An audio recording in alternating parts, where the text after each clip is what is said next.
What's up, everybody? Welcome to another director ranking video where I rank every film by a certain director. I have done other director ranking videos in the past, such as Paul Thomas Anderson, Todd Phillips, and the Coen brothers, along with others. Go check them out if you haven't already. But today I will be ranking J.J. Abrams films. Yes, from my least favorite to favorite. So, alright. Couple things. First of all, he only has 6 films, and I'm not counting his TV shows like Lost and Heroes. I think he might have did Heroes. Not counting those. For one thing, I've never even seen them, but also, these are films. So yeah, and also he did 2 Star Wars films and 2 Star Trek films. But he did not do Last Jedi or Star Trek Beyond, so those won't be on here because he didn't direct those movies. So yeah, all 6 of J.J. Abrams' films, like I said, ranked from my least favorite to favorite. All right, let's go ahead and get started, shall we? Okay, so coming in at number 6, my least favorite J.J. Abrams film, and most likely everybody's least favorite J.J. Abrams film, that is Star Wars, The Rise of Skywalker. Yeah, this movie sucks. This is probably the worst Star Wars movie ever made. Now, I will be honest, it's not my least favorite Star Wars movie. That would be, honestly, Rogue One. I'm sorry, Star Wars fans, but I hate Rogue One even more than Rise of Skywalker. But Rise of Skywalker's second least favorite Star Wars movie for me. Yeah, this is not a good movie at all. This is really, really bad. And I think the only thing that kind of saves it is the performances. Like, the actors are all good, but the movie is just, it's not good at all. The story is really, really bad. This was J.J. Abrams. He was pretty much forced to do this movie just because so they could try to fix Rian Johnson's mistakes that he made in The Last Jedi, which honestly I think Last Jedi is honestly the best out of the Star Wars sequel trilogy. I know, kill me, but no, please don't. But still, yeah, Rise of Skywalker is terrible.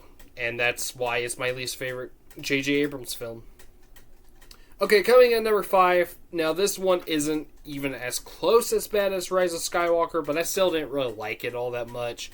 That was Star Trek Into Darkness, the second Star Trek movie that J.J. Abrams directed. Now, this was my first time watching this whenever I started this ranking, and I remember when it first started, I actually didn't mind it. So, I kind of liked it to some extent. But as it kept going, it just dragged. It was just boring. Up to the point where I just didn't give a shit anymore. And I didn't care about the ending. Whatever. It just, yeah. Didn't really like it. So, yeah, that's my number 5, Star Trek Into Darkness. Okay, coming in number 4, we have Star Wars, The Force Awakens. Force Awakens is okay. It's not bad, but it's not good either. It's just okay. I think some people might like this one, and it might be the only one out of the sequel trilogy that people like.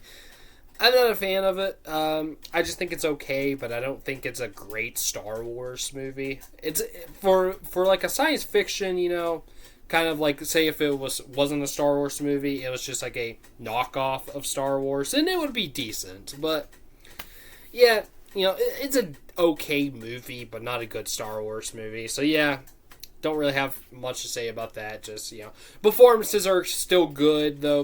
Like I said, the performances are good. The actors are really good in the trilogy. That's the best thing I can say about that trilogy. You got like Adam Driver and Oscar Isaac and Daisy Ridley. They're all good. And the guy who played Finn, or not Finn, is it Finn? Yeah, Finn. I forgot the actor's name, but But yeah, they're all great. But I'm not a fan of the characters. Kylo Ren is kind of cool, but they kind of just like ruined his character in the last movie, so I didn't care about him anymore. Same with Rey. I kind of liked Rey in Force Awakens, but the other two not so much. So yeah, not a fan. That's number 4, the Star Wars: The Force Awakens.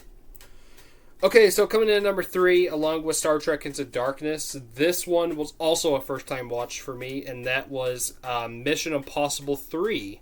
And this was actually my first, believe it or not, this was actually my first Mission Impossible movie.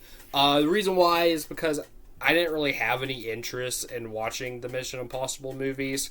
I am for sure going to watch the first movie because it was directed by Brian De Palma, and whenever I do that ranking, I'll have to watch it. And the same with Mission Impossible Ghost Protocol. I had to watch that one because it was directed by Brad Bird, and I'm planning on doing a ranking for him as well. But I don't know, after watching this movie, while I wasn't a fan of it, I still didn't mind it. It was okay. And to the point where I'm kind of interested in watching the other Mission Impossible movies, to be honest. I kind of am. But this isn't really a good movie, though. The editing is terrible. Cinematography I didn't really like either. Performances are fine. Like, Tom Cruise is okay. Philip Seymour Hoffman is great in this movie. He plays the villain. My only complaint, though, is that he wasn't in it enough, unfortunately. But every time he was on screen, he was great, and I love him anyways. Also, Ving Rhames, too. I love Ving Rhames. I think he's in the other movies as well, so that's awesome. And it was cool seeing Kerry Russell as well, even though, spoilers, she died in that movie. But I have a crush on Kerry Russell, so yeah. But yeah, Mission Impossible 3, it's okay. It's not great, but it's okay. I'll probably rewatch it if I ever decide to do like a Mission Impossible ranking. Then I will definitely rewatch it then. But other than that, I don't really have any plans to, at least now, But yeah, Mission Impossible 3, that is my number 3. Alright, so now we're in the top 2, and these are the J.J. Abrams movies I actually like. So, okay. So, coming in at number 2, we have the one that probably everyone else would put as their number 1. And I get it. I just personally like my number 1 better. But this one's still good. This one's still very good. That is Star Trek 2009. Yeah. This is actually a really good movie. I remember, too, when I very first saw it, like, I didn't really have a whole lot of interest into watching it because I was a big Star Wars fan then, and I was just a kid, but I didn't have any interest in the Star Trek. But when I watched it, I was surprised of how good it was. And even today, revisiting it, it's still a good movie. It's still a really good movie. Not like an amazing movie, but none of J.J. Abrams' films are, amazing. Even my number 1 is kind of close to amazing, at least in my opinion, but I still want to go that far. But no, this is still a very good movie, though. The performances are fantastic. Chris Pine, even though I'm not familiar with him in anything else, he's great in this movie. And he wasn't bad in Into Darkness either. And the same with the guy who plays Spock, Zachary Quinto. He's pretty good, too. He's not as good as Leonard Nimoy, of course, but he's still pretty good. And Zoe Saldana as well. And you also got, Simon Pegg is in the movie as well, and he's funny. He plays Scotty. And you also got the Harold and Kumar guy as George Takei's character. I forgot his name, but yeah. And also Winona Ryder is actually in this movie as Spock's mom, and she's barely in it, but, it's Winona Ryder. She's always great. And also this was the movie that introduced me to the Beastie Boys. The song Sabotage. That was my first introduction to the Beastie Boys, was this movie when I first saw it as a kid. So, that's awesome. yeah, it's just a really cool movie. It's just a really cool movie that's honestly better than the two Star Wars movies that J.J. Abrams directed. Into Darkness is better than Rise of Skywalker, but not better than Force Awakens. So there's that. But the first Star Trek movie is actually better than the two. I would say even that sequel trilogy for Star Wars. It's better than those. Maybe even the prequels as well.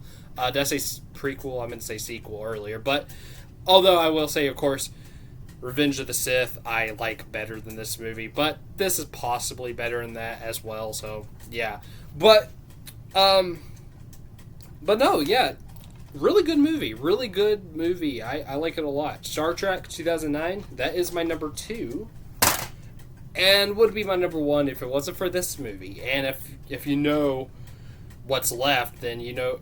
I mean, if you know his films, then you know what's left, and maybe you're shocked. Maybe, although I think some people would put this at least at number 2. So my number 1 is Super 8. Super 8 is a super underrated movie. This movie is actually really fucking good. Much like Star Trek, I grew up with this movie as well. I grew up with both of them.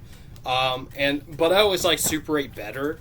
And even though, yeah, it does kind of feel a little bit like a Steven Spielberg movie, but guess what? I like it even better than E.T., which is my favorite Steven Spielberg movie. So, yeah, I'm not a huge Steven Spielberg fan, just to be honest, but yeah.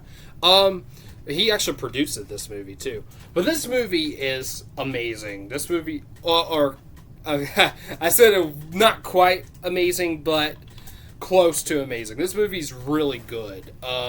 Just about these kids making a zombie movie, and then all of a sudden an alien shows up in their town. And I know that doesn't really sound that great, but it actually is. And this movie has Kyle Chandler in it. He's really good. All the kids are in it. And of course, I gotta point out Elle Fanning as well. This was the movie that gave me a crush on Elle Fanning whenever I saw this, when I first saw this movie. I've had a crush on her since I was 13. So, thank you, Super 8.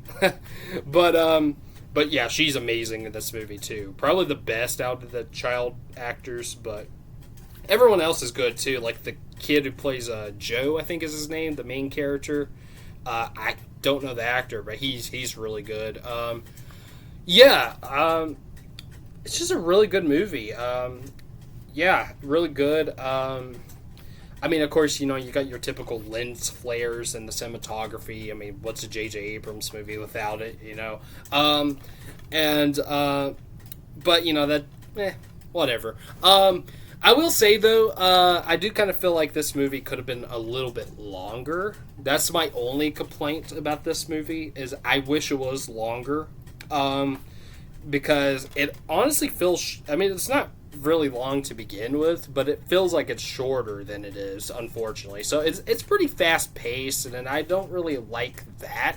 If it was a little bit longer, but still kind of fast-paced, then I would like it better. If this was like a 2-hour movie, then I think I would be fine with that. But still a great movie. Still a really good movie. I still love it. Super 8 is fantastic. And also, I just want to point out one more thing. If you're a fan of the show Stranger Things and haven't seen this movie, then I highly recommend it, because I kind of feel like Stranger Things probably got inspired by this movie.